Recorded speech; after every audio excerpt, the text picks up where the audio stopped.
I have been living abroad for a little bit more than 2 months now. Yes, you heard me right. Me and my husband literally left the United States. And y'all, when I tell you there are some of the things that I packed in my suitcase that I am so glad. Like travel packing essentials, let's talk about it.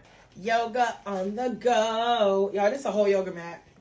This is a whole yoga mat. This is a whole yoga mat. And look how you see it folds up. Folds up, folds down, however we wanna call it. Bada bing, bada bam.